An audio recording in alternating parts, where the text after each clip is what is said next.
Greetings, one and all, to the most cursed, most cringiest corner of the internet. A YouTube channel content creator, actively alienating everyone in both the analog and digital world. Well, welcome and good evening, wonderful dice of all alignments. I'm Lunar D8.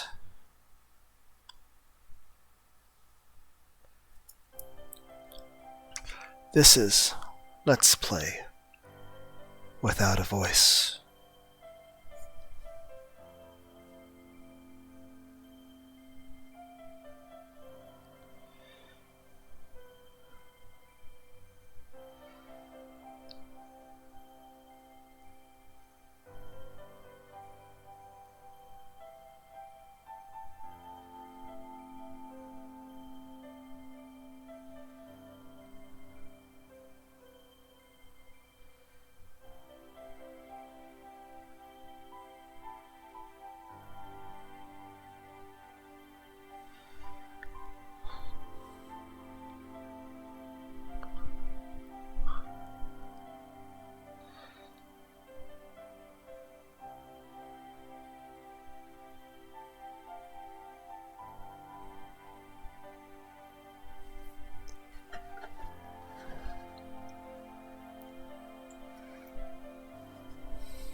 You know what's good? To have two radios, each with a CD player. One with a Korn CD and another with a Metallica CD. And play both on loop. Sometimes individual songs, sometimes just let both albums play on loop. Letting the songs mix together. I think it's a good mix of music.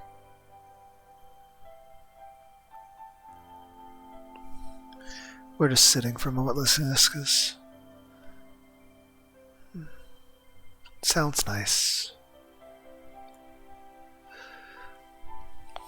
How is everyone out there doing today?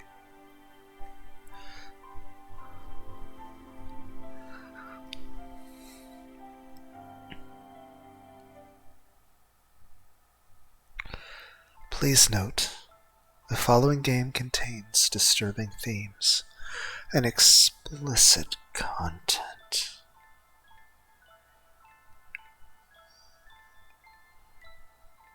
When cold, cruel destiny has thee within her grasp. And there is apparently voice acting. Yay. Thou may endeavor bravely, dear, to change thy path. But fate cares not which twisted road you choose to take. Your dance atop her palm, with airy choice you make. Day 1. It was a morning like any other. The tragedy soon to unfold would affect so few people that time would swiftly forget it. For those involved, however, that morning was a maelstrom, drawing from each end closer and closer still. It all began innocently enough with a certain exiled princess in a terrible predicament. Oh dear, run out of firewood.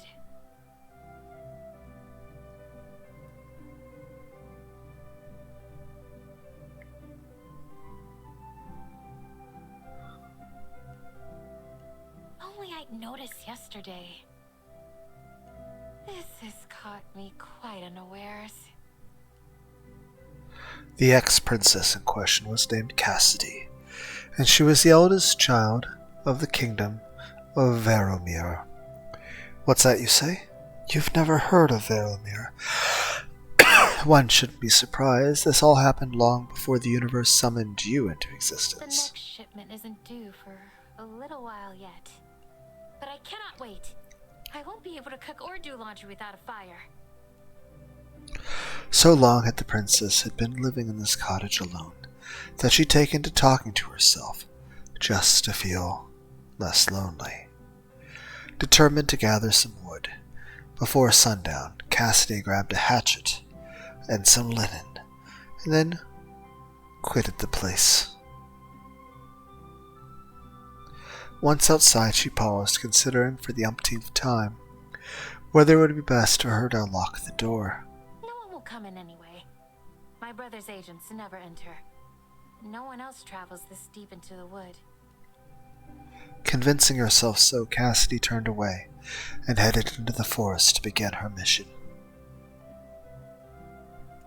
Unfortunately, her determination and willpower were short-lived. As I thought. Firewood isn't just lying on the ground just waiting to be picked up.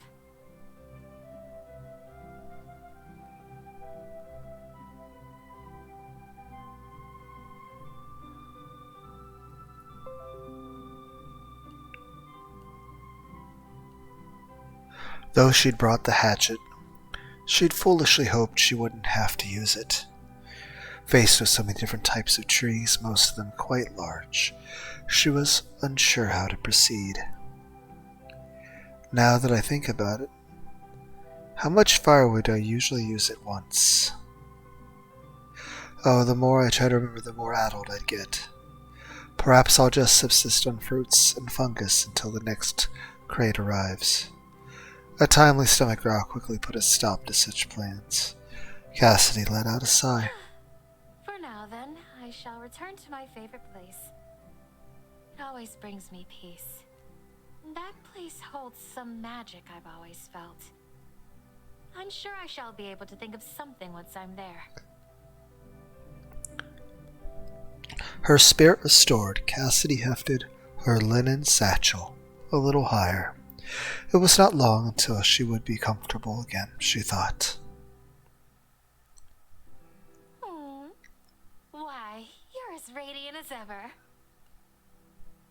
There were many views to take pleasure in this forest, but this one in particular always brought her delight.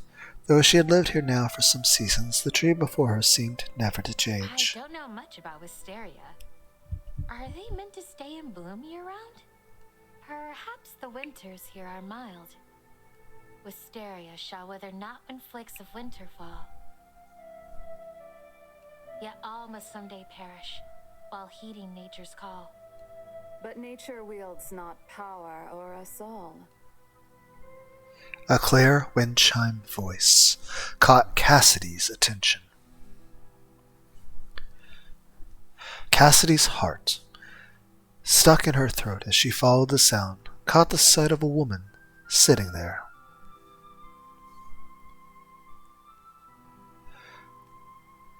She had never before seen a woman so breathtakingly beautiful. My apologies for interrupting your poem, madam. It was only a couplet. You did not interrupt so much as improve it. Oh, then all the better. But it is not safe to be so deep in the wood. Tarry not. I live here. It is quite safe, I assure you. I dare say I have lived here much longer than you have. No harm has ever come to me in these woods. Perhaps our experiences merely differ. Certainly. I concede your point. Cassidy paused a long while, unsure of how to carry on the conversation. How strange. I used to make small talk of all the courtiers, as if it were nothing. Has time truly affected me so? You say you live here? I do. I have never seen you. I'm quite sure of it. I would remember someone like you. Whereabouts do you live? If you don't mind my asking. Hardly a stone's throw from where we now stand.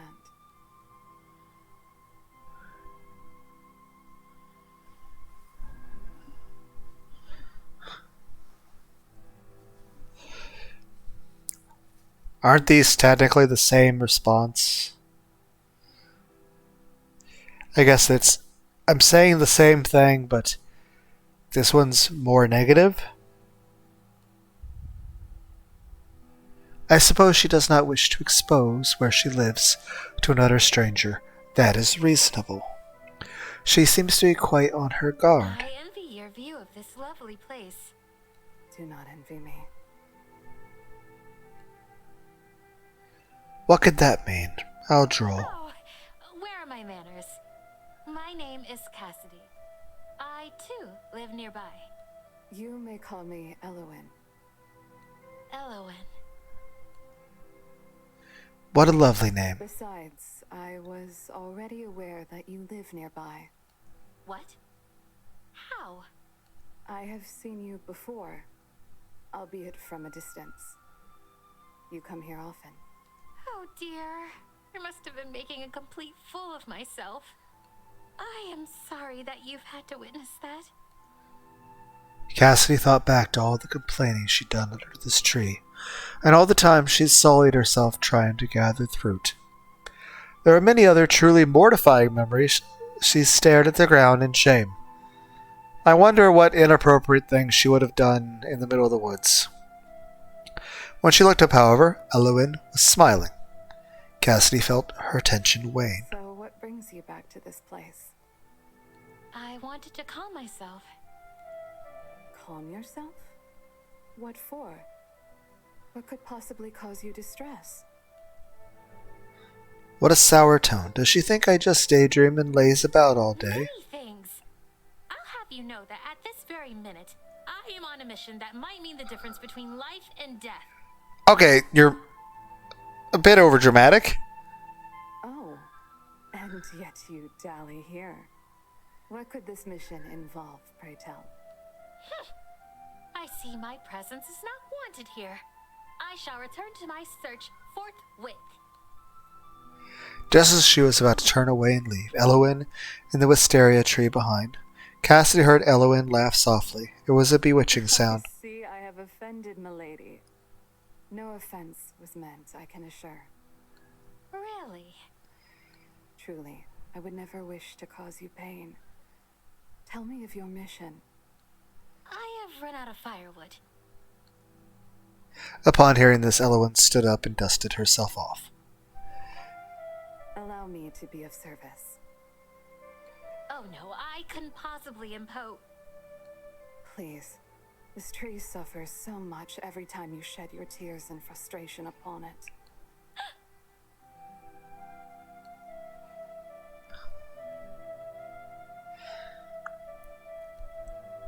Yet, despite her abrasive words, Elowen was tirelessly helpful. It was she who taught Cassidy to gather smaller bits of kindling and to use the hatchet when that proved insufficient. If you wrap these smaller branches together, they shall burn just fine. I see. Oh, I am certainly glad not to have to chop down a whole tree. I was worried about that. Yes. Once felled, a tree can never rise again. Take of them their fruit, their branches, but spare them their roots and lifeblood. Lifeblood? Do trees have blood? This forest is quite old, you know. I wish it would stay forever this way, but man has trouble leaving things be.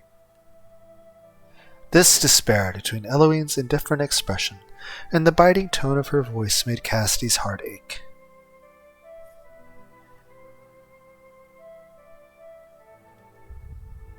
We humans are meddlesome things, aren't we? Perhaps I'm making too light of her feelings. I thought that was rather an intelligent thing to say. You truly love this forest. Yes. In fact, I feel that I am part of it, and it is part of me. How beautiful. The two continued through the forest, gathering wood and passing the time with easy conversation. As they walked leisurely, the sun began to sink. So too did the satchel of wood over Cassidy's shoulders sag. It seems that you've gathered plenty of wood now. Surely that will be enough? You're right. The time had gotten quite away from the exiled princess. Now that their afternoon together was coming to an end, Cassidy was afraid. Afraid and hopeful, which was perhaps more dangerous still. Excuse me, Miss Elowen? Yes? Might I That is, might we meet again? You've no idea how happy I am to meet another person living in this wood. And a woman at that. Yet the expression on Elowen's face showed that she had, in fact, some idea. I was about to suggest the same. You might find me in this area most afternoons. I see. Then, until tomorrow. Would that we meet so soon, my lady. With that, Elowen bowed and left.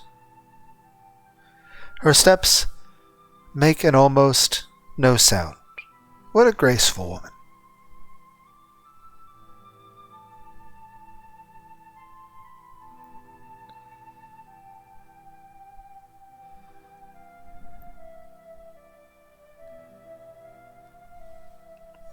Not just beautiful, but elegant and smart.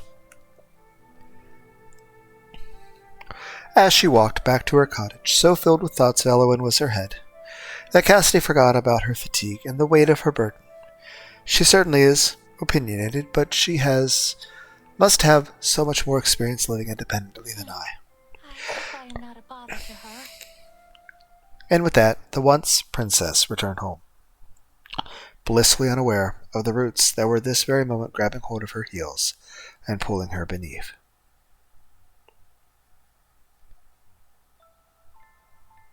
It is said a fool repeats his days, changing not but expecting change. I posit these men are by routine hogtied. They expect not, and are by not satisfied. Day 2.